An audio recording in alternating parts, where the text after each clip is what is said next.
to do a video, if I can remember correctly. I'm going to do a video today of the birth of my son Miles and everything that we went through with him.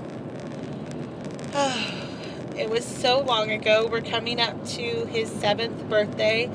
He starts 2nd grade next week. And I know I've already shared my birth story with Jackson, and I thought, well, I'm going to go ahead and share my birth story with my other 2 boys. So,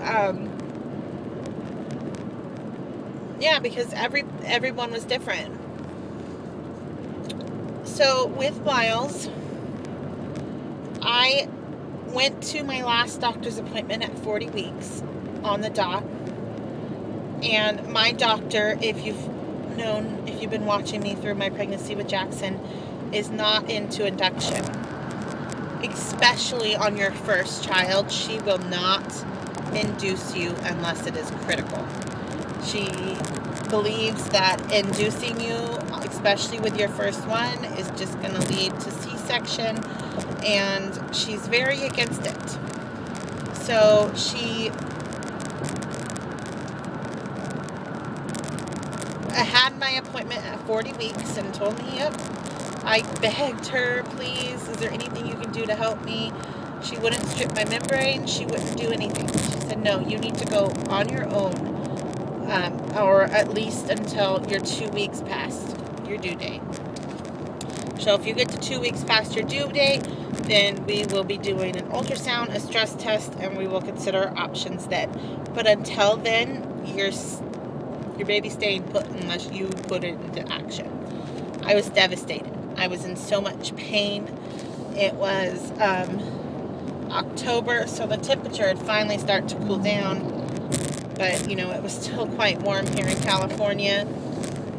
And I was ready to have this baby. I remember having his room all set up. I will insert some pictures of his room here.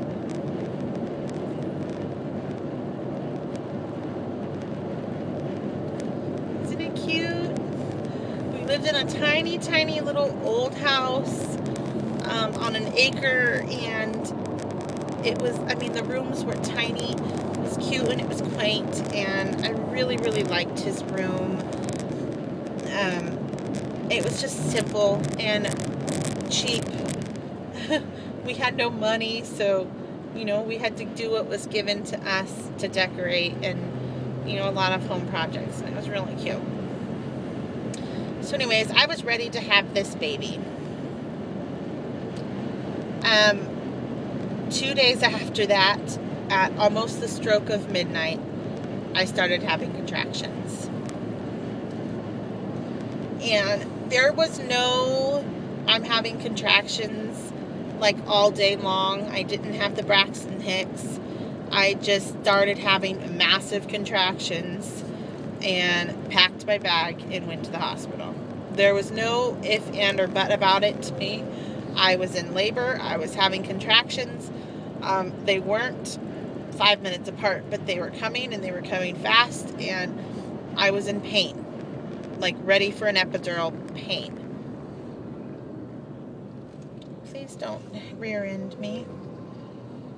Okay. I went to the hospital, and they checked me, and I was 2 centimeters dilated, and they had me walk for an hour, and they checked me, and I was 2 centimeters dilated, and I was pissed, and they decided to send me home, and I was more pissed. I had just been in the hospital from by the time we got to the hospital, it was about 1:30, and it was close to 6 o'clock. It was probably about 5 o'clock in the morning, and they sent me home because I had been there for a couple hours. I hadn't made any progress. I was having constant contractions to the point where I could not barely breathe through them, but it wasn't enough to get an epidural, and it wasn't enough for them to keep me in the hospital. So they actually gave me a sleeping pill and told me to go home and sleep. I was pissed. Said I was going to go home. I was going to wait until 8 o'clock in the morning. I was going to call my doctor because I was in labor and this hospital wasn't going to let me have my baby. I was so mad. So I went home. I tried laying down on the bed to go to sleep, and things just got worse and worse and worse. And they were hurting so bad. I had my husband draw a bath. By about 7 o'clock in the morning, I had him draw a bath. And I went and sat in the bath for like an hour, hour and a half. And it got to the point where even the bath wasn't helping. And I told them we need to go back. By about 7:45, I could not wait until the doctor's office had opened at 8. I needed to go back to the hospital. This was serious. So we get back to the hospital. It was a little after 8:30 by the time I had gotten out of the bath and dressed and everything. And I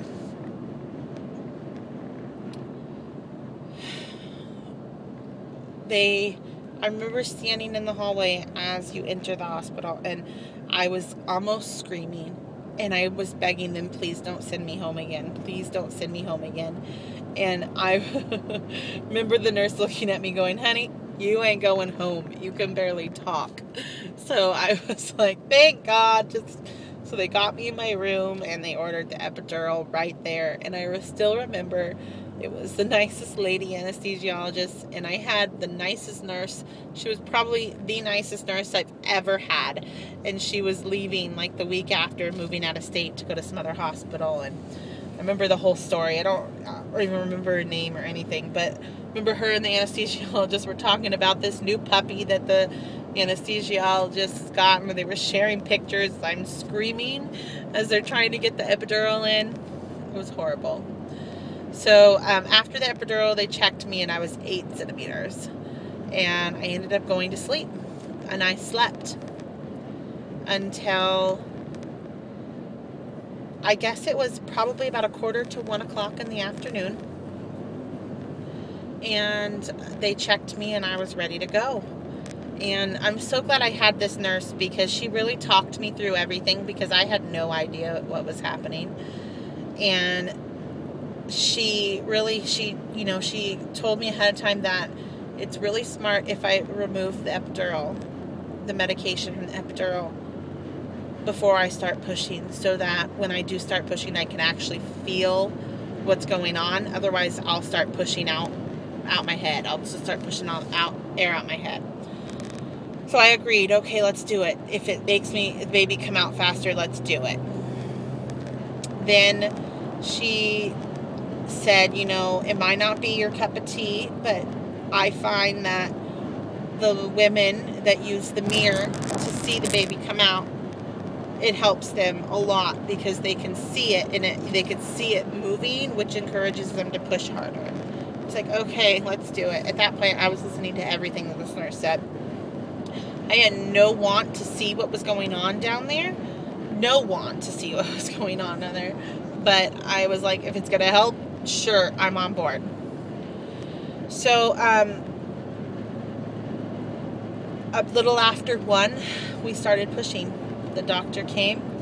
We started pushing, and I pushed for about 20-25 minutes, and out popped Miles. He was,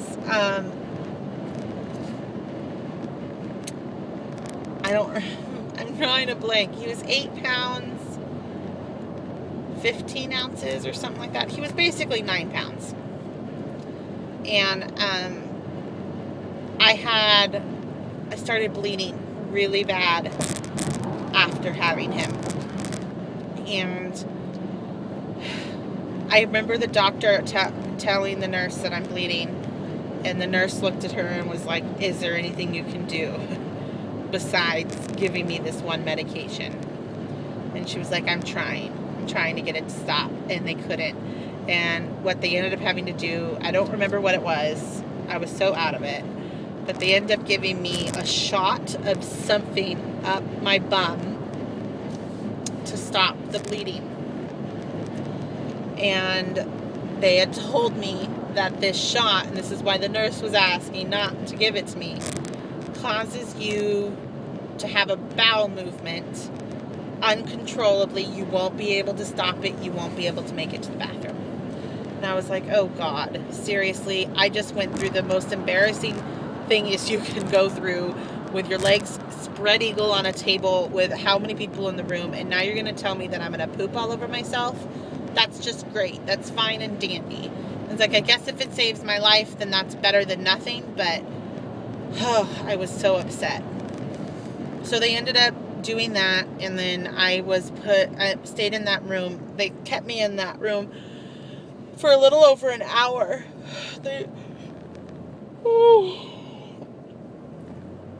And they timed it just right to whereas they were moving me to my postpartum room, I was able to waddle into the bathroom and go to the bathroom.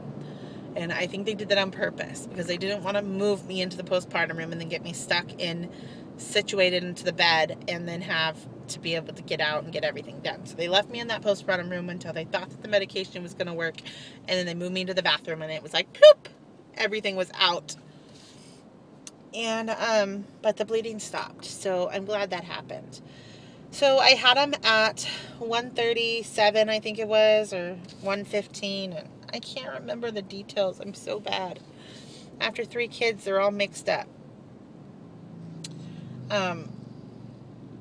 And on the 20th, and by 5 o'clock on the 21st, I was home. Was the easiest recovery. 3 days old, I was taking Miles to go couch shopping with my mother and my sister. I formula fed him, I disposable diapered him, and I'm so sad that I did not want to breastfeed him. I had no want to do it. I was younger, and I was totally okay with formula. And my husband went back to work. He took I think he took the full 2 weeks off work. But it was great. And I was fine from there. I had no issues. My recovery was the easiest recovery ever.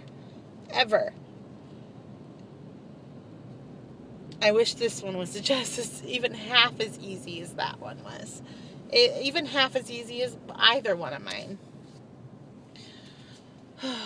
However, it wasn't.